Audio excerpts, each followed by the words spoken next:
தமிழ்நாட்டு அரசியலோட தற்கூறின்னு நம்ம விஜய சொல்லுவோம். கட்சி ஆரம்பிச்சு இதுவரை உருப்படியா ஒரு மக்கள் பிரச்சனைய கூட பேசினது இல்ல. எப்படி பேசுவாரு? மக்களுக்கு பிரச்சனையே அவங்க கட்சிக்காரங்களாலதான். இந்த வீடியோல விஜய் கட்சியில முக்கிய பொறுப்புல இருக்கிறவங்களோட லட்சணம் என்னன்னு பார்க்கலாம். தேனி தெற்கு மாவட்ட செயலாளர் பாண்டியன். இவர் முழுக்க முழுக்க கட்ட பஞ்சாயத்து பண்றதுதான் தன்னோட வேலையாவே வச்சிருந்திருக்காரு.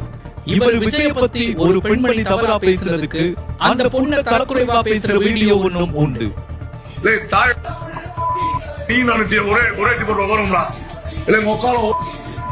சரியான ஆம்பளை ஒரு அப்பனுக்கு ஒரு ஆத்தல் மறந்து நீ வாடா நீயா நானும் பேசிக்கா எங்கடா வர எப்படா வர சொல்றான். அடுத்து யாருன்னா திருவள்ளூர் மத்திய மாவட்ட தாவேக துணை செயலாளர் சதீஷ். பகுஜன் சமாஜ் கட்சி தலைவர் ஆம்ஸ்ட்ராங் கொலை செய்யப்பட்ட வழக்குல முக்கிய குற்றவாளியான இளங்கோவன் கூடவும் இவருக்கு நெருங்கிய தொடர்பு உண்டு. அடுத்ததா நாம பார்க்க போறது காஞ்சிபுரம் மாவட்ட தாவேக செயலாளர் SP தென்னரசு.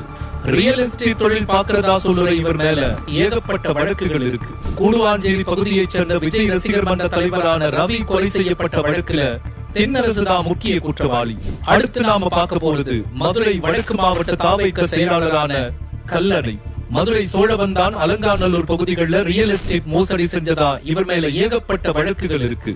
அடுத்து நாம பார்க்க போறது மதுரை தெற்கு மாவட்ட செயலாளரா இருக்கிற தங்கபாண்டி.